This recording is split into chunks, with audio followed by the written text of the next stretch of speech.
Welcome to Real Time, the podcast for and about Canadian realtors, brought to you by the Canadian Real Estate Association. I'm your host, Erin Davis, and what a pleasure it is to bring you today's 17th episode. See, we're bringing the generations together all in one place, exploring just how different and how alike Canadian buyers and sellers of all ages really are, as we all navigate and redefine the real estate landscape.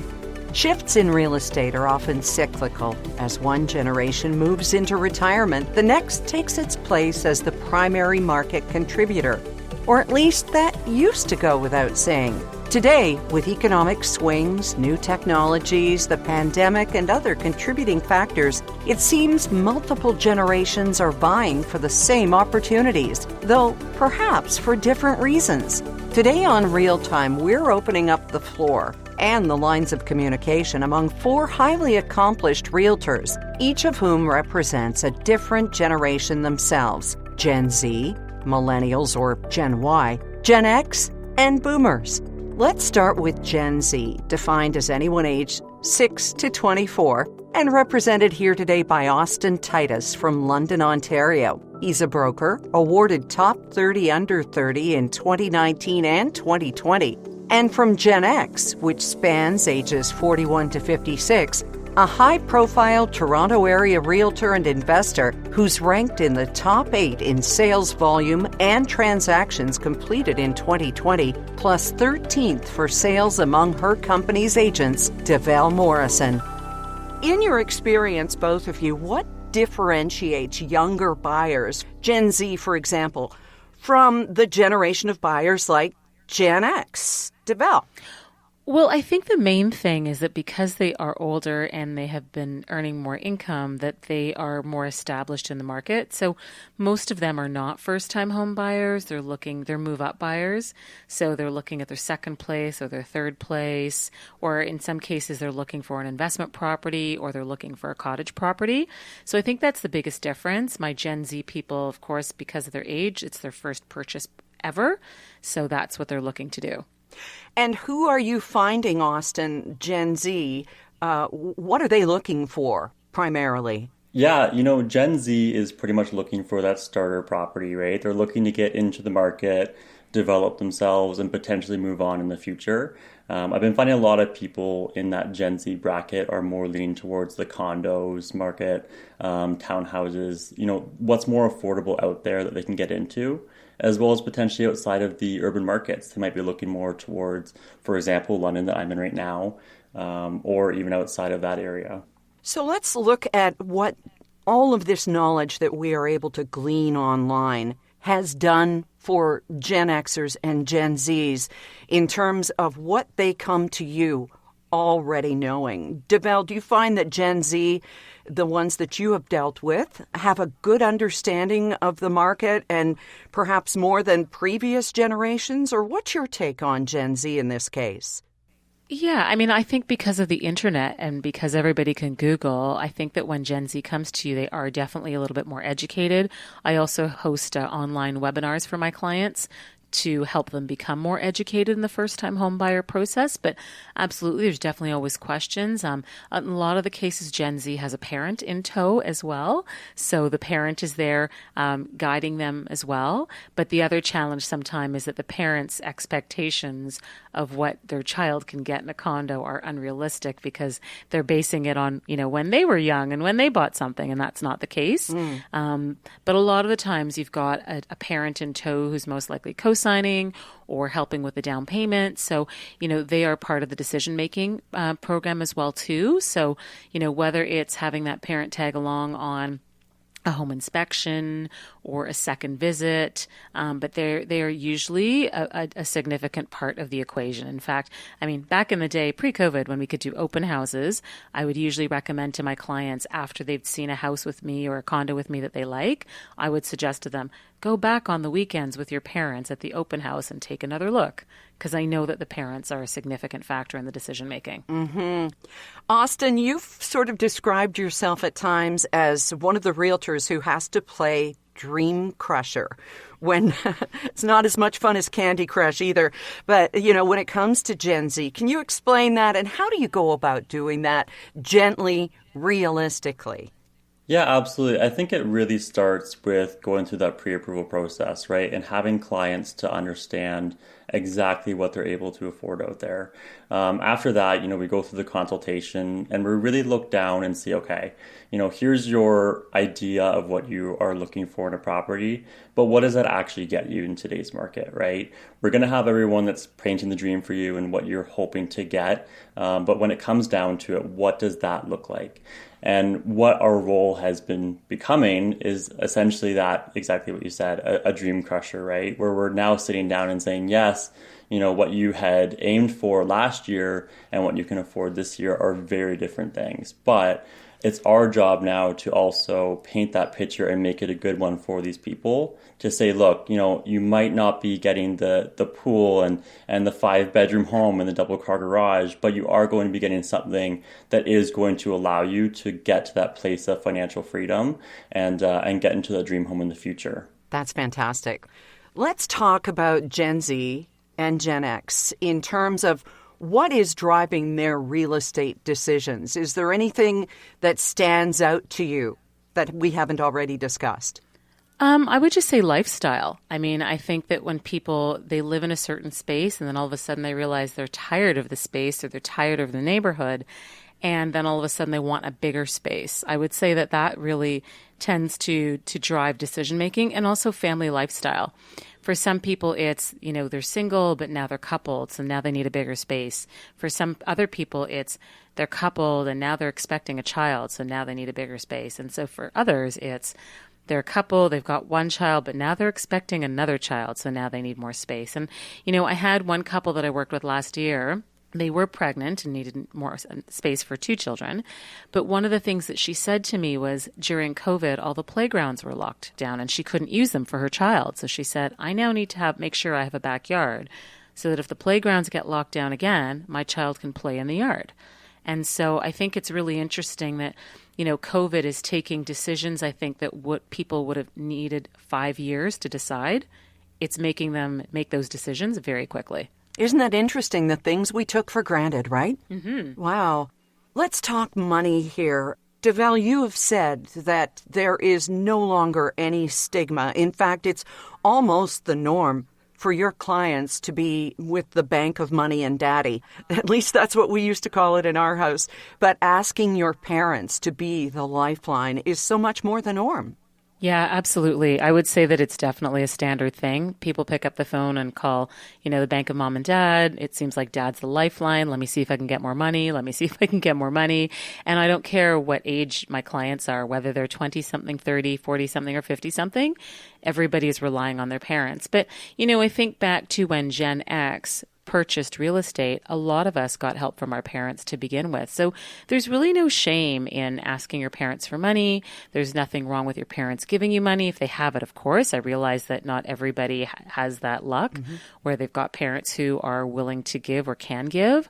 But I think for a lot of parents, they would rather see their kids enjoy that money now while they're still alive versus waiting until, their kids are whatever it is, 70 or 80 to give them money. But I think there's that transfer of wealth that's happening now for parents. And I think that's a good thing. Why not? Mm-hmm. Austin, Gen Z is optimistic about home ownership. According to a 2019 survey, 10% of Canadians aged 18 to 24 said they already own their own home. And 1 in 3 said they're going to buy within the next 5 years. Does that surprise you? You know what? When I saw that stat, I actually was a little bit surprised. I expect, there's quite a few people that own a home when they're in that 18 to 24 range. And a lot of the factors have to come down to the fact that they are in school. There's a lot of movement in that age. There's a lot of relationships, school, all of that. is sort of contributing to the fact of, hey, look, do I want to rent or do I really want to buy at this moment? I'd be very interested to know which portion of that might be actually investment versus actual single family ownership, because it'd be very interesting to see what the demographics there of that. But the fact that they're looking to buy in the next 5 years, 1 in 3 people, that doesn't surprise me, because at that point in your life, we're sort of in that category of, hey, look, we know where our job is heading. We know maybe where we want to be in the next 5 to 10 years, maybe family starting up. And so that doesn't surprise me by any means that people are looking to buy in the next couple of years. We'll be back with Austin Titus and Deval Morrison of London and Toronto, Ontario, respectively, in just a moment on Real Time, as we explore connections between Gen X and Gen Z and beyond. First, though, if you're enjoying Real Time, and we sure hope you are, please make sure you subscribe so you don't miss a moment wherever you get your podcasts. You'll hear monthly episodes with guests like Canadian broadcast legend Terry O'Reilly, marketing ideas that will have you sparking like crazy from Terry, award-winning author Jesse Thistle, TV design icon Sarah Richardson, and so much more. Subscribe on Spotify, Apple, and Stitcher, or visit krea.ca/podcast for more details. Now, let's rejoin Deval Morrison, our Gen expert, and Austin Titus, our Gen Zenius, talking tech on Real Time. And don't forget, spotlight on millennials and boomers still to come on Real Time. During the pandemic, one thing we've really focused on is the importance of maintaining connections with family and friends, ourselves, our communities. But the connection that we all got a really big lesson on in the past year and a half has been, of course, the tech connections. In terms of your marketing and getting your message out, what you're trying to convey to various clients, do you use kind of a scattershot approach, or are you laser focused? Like if you are aiming at Gen Z, then you're going to use, TikTok or Twitter or whatever. And then if you're perhaps Gen X, you're going to go with Instagram and Facebook. Do you laser focus? Is it like a radio advertiser for a luxury car saying, okay, I'm not going to be on the teenager station. They can't afford our vehicles, but I'm going to aim here where the demographic is of the financial means that we're aiming for. What do you do? And I'll start with you, Austin. Yeah, I would say that when you're looking at advertising over listing or advertising over services, the more spread that you can get, the better, right? I know that they sort of say narrow down your focus a little bit, but even if, for example, you're going to advertise on something like TikTok, right? You might be having people that are on TikTok that are a little bit more of a seasoned person, right? Like we like to say, instead of a Gen X, but they sort of are able to go against the grain and sort of have different platforms available to every single person. And the more that we're able to sort of market to the crowd and just get the exposure out there and connect with people is what I'm all about. I do have my focuses. I would say I'm not really huge on TikTok right now, but I would say I'm huge on Instagram. I like to focus my relationships that way. But I would definitely say that, we're sort of targeting all aspects of the market and sort of adapting to how it's coming along. Yeah, and I would say for myself, it does depend on the listing, because what we'll do is we'll segment a certain demographic that we're looking to connect with over Instagram and Facebook. And we're doing some additional advertising on LinkedIn as well, too, depending on the property. But we usually take our advertising from Facebook and Instagram and segment the particular demographic that we think is going to be the most appropriate, depending on the listing that we've got coming out. And then, right now I'm just sort of playing with TikTok just to kind of get familiar with it. So I will certainly go on TikTok, record something, and then I'll use that TikTok video and actually post it on Instagram as well as Facebook as well. We've talked about Gen Xers, likely mid-career with families, peak income earning years, and also the first generation really to prioritize work-life balance, having witnessed the grind of what parents and grandparents have gone through. So are we seeing any trends now emerging among this group, like having that rental property in the city and owning the place up on the lake or in the trees or something like that, or even multi-generational living due to aging parents? What are you witnessing, Deval? I mean, really, it's funny. I haven't seen the multi-generational living yet, only because I find with Gen Xers, their parents are still fairly young. And young, I guess, young is a subjective term. Sure. But I would say a lot of the parents could be sort of in their 70s, maybe 80s, but they're all pretty agile and they're not looking to downsize at all. But in terms of, they're looking for cottage properties, they're looking for investment properties, or they're looking to do mega renovations on the existing property where they live or put in a swimming pool. So it is about sort of enhancing their living space wherever that is. That's definitely something that I've noticed, but it's more enhance the current living space or get a cottage if you don't have a cottage, or start thinking about retirement, hence the fact that you need to have an investment property. So people are looking at all of those different things. Austin, are you finding that your Gen Z buyers are looking that far down the road, or is it just a matter of let's live here, see what happens with our family, if that's going to grow, or if this is an investment? Through what prism are Gen Zs buying their properties? I would say a lot of the Gen Zs are sort of looking more towards their first properties at this point. I haven't really heard of too many Gen Zs actually going out and pursuing a vacation property unless they're one of the top tier, Gen Zs, but I have not run into that. So I would say a lot of them are looking into a single family or investment, right? They might be renting outside of the city right now and they might be just looking somewhere to buy. So we haven't really come past that where people are looking to actually have a space outside of their current home to be in and be able to vacation in. Airbnb might be another option that people are sort of looking at doing, especially along like the north end of Ontario, where you're able to maybe rent it out, generate some extra income. But again, that would be more along the investment side of things more than an actual vacation home. I would also just add, though, that I have seen some young people say, okay, you know what, I can't afford to buy a home in Toronto, so instead what I'm going to do is buy a cottage instead. So I have seen the case of some young people saying, hey, you know what, let me get that cottage now, and then I'll just continue to rent in Toronto. So there is a bit of, people trying to do things a little bit differently so that they could just get a property somewhere. Mm-hmm. Deval, have you noticed, I don't know if you've dealt with that as well, but have you noticed they've maybe gone along the path of renting it out or doing a vacation sort of rental that way? Yeah. Yes, absolutely. I think that's how, people are making their vacation properties more affordable for themselves, is to Airbnb it for part of the time and use it for part of the time.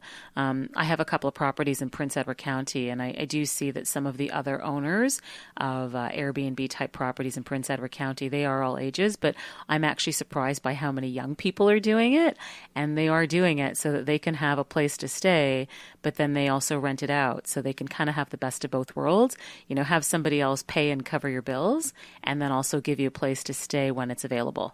Sounds like there's so much wisdom out there among the generations. So let's get your opinion on what realtors can learn from their multi-generational peers. Austin. In any generation, I would say that, it's all about adapting and it's making sure you're staying up with the times. I would say to Generation X, keep a hold of what you have loved doing for this entire career, right? If you love that personal connection that you're able to do, whether that be meeting with clients or having a coffee with them, continue to do that, because I do find that even though we are a younger generation and Generation Z, that doesn't mean that we don't love that personal connection to be able to sit down and actually chat with someone. So I'd say keep a hold of what you love, but also be able to adapt and make sure that you're up to the times and staying ahead of technology, being able to do things like AuthentiSign and like DocuSign out there, and just make sure that you're always staying on top of that. And Deval, what piece of advice would you give a realtor from a younger generation? Yeah, I think it's the same thing with all ages, is that be able to adapt to whatever it is your client finds easier to communicate. So, you've got some clients that only will do email or only do text, but then I've also had some clients that they want to do phone. They don't have a cell phone, so you can't text them. I've had a client recently that didn't even have a computer. So I simply had to make sure I printed things out in color, and then I left them in her mailbox for her so that she could review them. But, you just really have to be adaptable to a lot of different people. And it's funny, I think I've become so extreme now. I'm like, I hate talking on the phone. And so it's one of those things where, when I get that client who is obviously much better and wants to talk on the phone, I'm like, okay, I got to do this. But it is tricky. You just have to adapt to whatever that client's preferential way of communicating is. We'll hear more from Devel and Austin again before we all wrap up here together. But next, we're moving on here on Real Time, up the demographic scale. Just before we do, whether it's a half-calf soy latte or just that perfect high-power espresso, why not get a serving of inspiration on the side at Crea Cafe? It's a cozy place for realtors to connect, share thoughts, and of course, stay up to date on the latest industry happenings over a virtual cup of whatever keeps you going. Join the conversation at creacafe.ca. All right, we've heard from our Gen Z and Gen X reps, so we move on now to millennials, represented here by Tanya Eklund of Calgary, Alberta, multi-award-winning leader and managing partner of her company's top-performing office worldwide. And from the baby boomer side of things, it's Rob Marland, Olympic rowing champ, motivator, and leading realtor in the National Capital Region. So, we've got Tanya, millennials, today falling anywhere from the ages of 25 to 40. And of course, Rob with the baby boomers, 57 to 75. Welcome and congratulations on being spokespeople for an entire demographic here today. No intimidation at all. Okay, so in your experience, what differentiates a younger buyer like a millennial from an older buyer like a baby boomer? Like, what is each group looking for in a property, driving their real estate decisions and their values? Rob, what do you think for the boomers' perspective here? What we see with our client base is that they are looking for livability and lifestyle, a walking village kind of location in here in the nation's capital, all the amenities that make them not have to use their car. That's the big driver that we see. Didn't, Rob, though, people think that initially baby boomers would want to buy a condo or downsize like that? But it's turning out that idea has been sort of turned on its head because boomers want more of a front porch. They want to see people going by and maybe wave and doing more of the kind of old-fashioned, if we will, sort of neighboring. I find this more often than not now that people crave connection. So they had a large house or a country property with, 4 or 5 bedrooms, and they had a great time raising their family there. But now they want to not sit inside that big house and have the neighbors drive into their garages and close the door.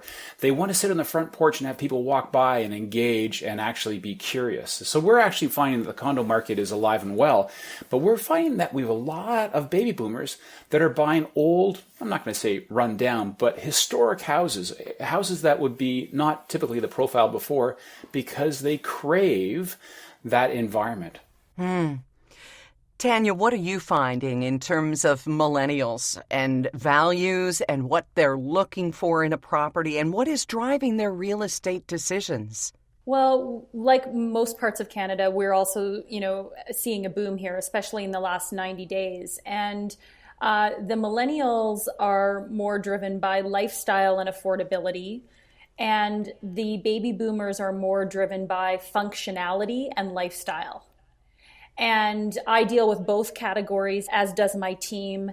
The younger purchaser really wants to feel like they have made a good investment. They're younger buyers making big decisions. They want independence, but yet they are on a budget. And so that may mean that they can't live urban to get what they want, where some are prepared to sacrifice space to have a lifestyle that they want. The baby boomers that I'm working with, they're buying 2 types. I have people that are moving out of the city, but still want a home in Calgary, and they are downsizing. And then I have baby boomers who have raised their children in the same house for 30 years, and it's about them. And they want something that suits their needs in their lifestyle today. And many of my baby boomers are going bigger. not smaller. They're getting their dream home because their kids are gone and they don't need to be in a school district anymore that they had been for 20 years. Oh, interesting. And you've also pointed out to us that baby boomers are quicker to make decisions. They usually have like a handful of communities. They know kind of where they want to be. And how does that differ from the younger, perhaps millennial buyer? Yes, well, I work with mostly baby boomers, where my two other agents work with the millennials. And the baby boomers that I work with give me 2, 3, maybe 4 communities all bunched together. They have a very specific price range. They have very specific criteria. And they may only look at 5, 6, 7 homes before they purchase. Katie and Kobe on my team work with the millennial, and they want to see all of the options available to them in multiple communities because they're not tied to a community. They're not in school. They may not need to work downtown. They don't, they don't have to really worry as much as what's around them, and can find that lifestyle in many parts of Calgary because we're so, sprawled out as a city. And so very different types of needs. Millennials, you really have to have patience with. They want to ask questions. They want to be educated. They want to do it themselves, even though sometimes they may have parents kind of in the background, helping them solidify their decision, maybe helping them with some funding. And the baby boomers, I find, are very quick to make decisions, and they know what they want. Do you experience that as well, Rob? Yeah, what's really interesting with the baby boomers is they have confidence in real estate. They have benefited from what the millennials are envious of, the growth of their wealth through real estate. So they are not holding back on budget as much as they would have when they had young kids and, mortgage payments and thinking about daycare and all that sort of stuff. So we're seeing baby boomers making, as it's been said, lifestyle decisions and also living their lives. We're seeing baby boomers that are buying recreational properties for the first time and still wanting having that urban address. And the urban address for them is really important because they want to have that walkability factor. So we see a big push that way, and the decisions that are being made by baby boomers is pretty quick. They see what they like, they're going to make the decision. And as far as value goes, where a millennial might want to have a spreadsheet and do the analysis, the boomer's like, you know what, this feels right, let's just do this, Now, we often hear that many millennials won't buy a home either because they can't afford it or they just aren't ready to settle down. But there was a survey this year that showed that nearly half of all Canadians aged 25 to 35 own a home. Is this true of what you're seeing in the market? And I'll start with you, Tanya. Absolutely. We have so many young people purchasing, and as early as like 2021. Now at that age, they do have parental involvement. Their parents are coming along to the showings. But yes, absolutely, we're seeing a younger generation purchase. And I mean, when I was 23, I purchased my first home. And throughout my career, I have actually worked with a lot of younger people purchasing. They want to, again, feel that independence. They want to start growing their wealth. We have a very entrepreneurial city in Calgary. And so I do believe that Calgary, we have parents that really want to help their kids out at a young age. They don't just want to say, here's a $450,000, condo and it's yours. They want to teach their kids almost some entrepreneurship and the process and saving for a down payment, and we'll help you, but you are still doing this. So yes, definitely younger buyers. Yeah, and what you're saying really resonates with what we heard from Devel and from Austin as well. It's that the parents are still so often involved, but you're adding that extra element, Tanya, where it's part of the parenting process, not just to say, here, sweetie, here's some money, build your nest, but I'm going to show you how to build a nest, and I'm going to give you some of the ingredients to do it, but you got to learn to do this, your spending plans and how much you can afford and that sort of thing. So it really is still, if this is possible for your parents to do it for you, then it still is part of the parenting and education process. And I think that that's a really fascinating thing to see. And Rob, you're in a city in an area that is quite different from Calgary in that Ottawa has such a solid base. I mean, you've got a lot of federal employees and employers. So how does that change the whole perspective in terms of real estate and the way that people approach it in a city that's like that? So, a very simple question to ask. I mean, Ottawa is an awesome city for many reasons. Real estate, it's a simple thing. When has it not been a good idea to own real estate in Ottawa? Our market has never seen any major implications to value. So most people, if they have, speaking about the millennial crowd, if they have parents that are influences, whether they're actually contributing or just guiding, are recommending that, owning makes a lot of sense. One of the things amazing about our local economy, which is incredibly vibrant. I mean, we have the federal government, yes, but we have some unbelievable tech companies that have created wealth and opportunities for thousands and thousands of people. And really, we're very fortunate for it. As a result, our rental market, so for somebody to move out of the parental home and go and rent an apartment, is not inexpensive in Ottawa. So therefore, with this unbelievable, uniquely opportunity of low interest rates, they're looking at their earning power, the cost of borrowing money, and the chance to step into the market to start laddering up. It's brilliant. And that's why we see the millennials actually making this move and making it happen. Let's talk about the whole perspective of pandemic here, too. A quarter of the millennial homeowners that I mentioned in that survey purchased during the pandemic. Rob, first, why do you think that is? I think what became very clear during this current environment has been the importance of home. And in Canada, we're so very lucky to be able to actually have ownership of a property that's not complicated. And people identify with who they are by where they live in certain circumstances. And also what's really important to think about is the work from home environment, especially if there's two people. It's important to have the space that supports that because that's their livelihood. Have you visited Realtor.ca living room lately? Immerse yourself in a world of content covering all your clients' house and home needs. From informative articles on key market updates to fun design trends, Realtor.ca living room has it all. Now, back with Rob Marland and Tanya Eklund to look a little more deeply into the millennials and baby boomer headspace and, more to the point, recreational space and the lives they're choosing to imagine for the decades ahead. Baby boomers are often referred to as an untapped market because of their surprise spending power. How active are baby boomers in the market right now? If you're looking at who's making all the calls and just who is pushing this surge that's been happening, or is it right across the board? Tanya, what's your take on it? Very active baby boomers. Being in this business for over 20 years, I don't think they've ever been so active. And it's great to see that they want to change, or they're getting a vacation home somewhere else and they want to downsize from their large home. So we're also moving. A lot of people are retiring out to British Columbia. So still staying within our beautiful country, but they don't need to be in a city. They want, a very relaxed lifestyle. They want to golf every day.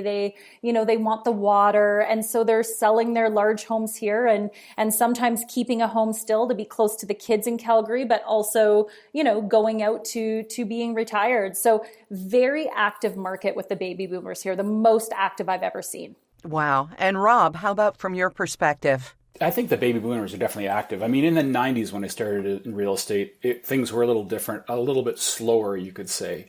And then once the market started taking off in Ottawa, which is around 2000, we've really seen constant growth. But one of the factors which is a real effect of this pandemic time would be the importance of family. So one thing that we see with the baby boomers is because kids maybe came to Ottawa for education and career, we're seeing parents are leaving their city where they lived all their time to move to Ottawa to be that, multi-generational family. And so we've actually had a real surge of new buyers to the market in Ottawa from out of province and out of country, actually.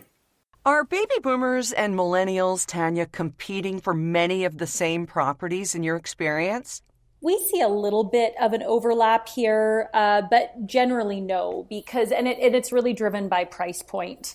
The baby boomers that I've been working with are really, even if they're downsizing, their downsize purchase here is still more of a luxury product. So instead of having, a 5,000 or 3,000 square foot house, they're getting a luxury condo that is very urban, walk to everything. So whereas the millennial that's entering the market, they can't afford that luxury condo. They're getting a more entry-level condo in that 250 to 450 range. So I would say typically here there is not a lot of overlap in purchases, maybe the odd time, but I would say 90% of the time they're very different price points. So speaking of price points, who would you say has the financial leg up on other buyers then at this time? Starting with you, Tanya. Definitely the baby boomers. They've been usually much more conservative over the years. Most of the baby boomers that I deal with have no debt on their home at all. They've sold companies, they have a pension, they got a package if they were laid off. And so really they have a lot more liquidity than that buyer that's a millennial that's just starting out. And Rob, you've seen a lot of clients that you've worked with who've pensioned out in their late 50s, who've owned real estate and have disposable income. So are you seeing them as the ones who have the financial leg up on other buyers? Or what's your experience on who's kind of rising to the top in terms of opportunity? Definitely in the baby boomer market, two working professionals, if they are in a situation where they retire with a pension, they've put in great service and they get the reward of it, and they have unbelievable buying power, which is amazing. But let's give full credit to the millennials that chose to start a career, both, if it's a couple, both individuals working, saved for a down payment and realize that buying and using their down payment and having such historically low interest rates, because you could ask a baby boomer about a 19% mortgage, right? And they'd all go, yeah, we had that in the 80s. Yeah. And now to get mortgages at such an affordable level, I really shout out to the millennials, because I really respect the millennials that are doing this on their own without parental involvement, without the guidance, if you will, or the financial backing. And I actually think that the millennials are really rocking the market. I think the baby boomers definitely can stroke the check because they're basically buying finance free, but the millennials are definitely vibrant in our marketplace. Baby boomers and some Gen Xers, as we heard with Austin and DeBell, are also often characterized as technophobic, hesitant to embrace new technologies. But it turns out that there are similarities. And how are you finding, we'll start with you, Rob, and the whole tech innovation, the whole wave that we've seen, even over, let's say, the past decade? So I joke because with a smartphone, you can do everything from order a coffee, order a meal, buy a house, control the temperature in your house. And, did we say buy a house? Yes. As you know, yeah. On your phone, you can sign a $2 million deal without even blinking. It just is that easy. So actually, it's interesting because the smartphone in the baby boomers' hands has enabled them to be able to be independent in making decisions and acting when and wherever they are, which has been pretty important given this past year. Absolutely. So let's get your opinion on what realtors can learn from their multi-generational peers, because we've had such a good time doing the Gen X, Gen Z, millennials, boomers here today. Rob, what piece of advice would you give to a realtor in a younger generation? The realtors that work on my team are young. They fall into your millennial category. What we are diligent about with them is making sure that they have market knowledge. And market knowledge is not just coming from a computer screen, and it's not just chit chat. It's actually understanding the factors that are out there. And the second piece of it is making sure that they make connections with people. Because if we do not maintain our professionalism, our market knowledge, our negotiating skills, and our standards at a high level, this will just become a transactional business, which would be disappointing for the people whose lives we're affecting by, buying and selling properties for them. And your perspective on this, Tanya, what piece of advice would you give a realtor from an older generation? Yeah, again, I think it goes back to technology. I had a discussion with a gentleman a number of months ago, and it's serendipitous, the timing of this podcast. And he had come to me and he was, he had been in real estate for over 30 years. And he said, Tanya, I can't compete with all of these young realtors that have, they're paying for lead generation and they have Instagram accounts and Facebook. And he said, I don't want to do that. And I said, well, why don't you try to partner with someone that's a bit younger? And this was a long time ago. And this morning, coincidentally, he sends me a text and he says, I've partnered with such and such, who is a lot younger than he is. And he said, we have been so busy that we are looking to bring on an assistant, and I want to talk to you about what that looks like. Wow. And I was so elated that that worked out for him. And so now they have an Instagram page together, they have Facebook, and I looked at it and I just think it's so amazing because this younger person has brought this older person a whole new perspective and realm of getting business and staying in touch. And so they're benefiting from each other. The millennial is benefiting from the baby boomer with the wisdom of the industry, and the baby boomer is benefiting from the millennial from the technology and the fresh perspective. And it was just such a beautiful unity between the two. Oh, that is marvelous. And it ties in with some of Rob's philosophy here, always be learning, too. Mm-hmm. I mean, I think that as realtors, we support each other. And by doing that, asking questions and willing to learn from each other, we're a stronger profession for sure. Mm-hmm. Yes, absolutely. Well, on such a positive note as we wrap up here today, and we are going to be hearing from Deval and Austin as well, but let me ask you how you would like to see the rest of 2021 play out. And we'll start with you, Rob.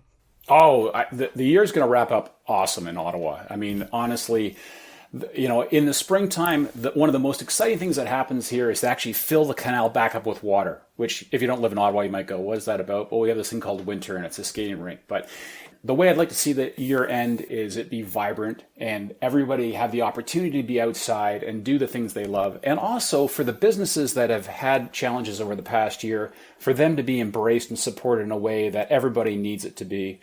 So, you know, in looking towards the rest of this year in Ottawa, one of the things that we find really interesting about this market is we find that people were shut out in the market because it's so hyper competitive. So where we see the market going, and this is really good news, especially for the millennials, is that the market's going to open up for them and maybe move to a more balanced market, which means that there's lots of opportunity. That backed by our awesome city, it's nothing but a good story here in the nation's capital. Wonderful. And Tanya, how would you like to look back at 2021? Yeah, well, if I didn't love my city so much, Rob's pitch about Ottawa, I'd be on a flight there, moving there. So good job, Rob. But I love my city. And things for the rest of the year here in Calgary, I am very optimistic about. We opened up July 5th. We have Calgary Stampede. It may look a little bit different this year. Our city is really hustling right now. Energy, oils trading in the 70s, which is amazing. And they expect it to even see the 80s. We have a lot of tech moving to Calgary.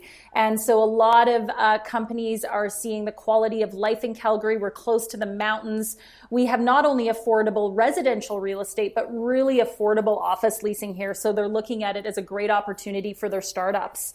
And yes, even though I said, our market is slowing down a bit, it's easier to purchase a home than it was 60 days ago. You don't have to, buy it in an hour. But I still really foresee a really strong market in real estate in Calgary for the rest of the year.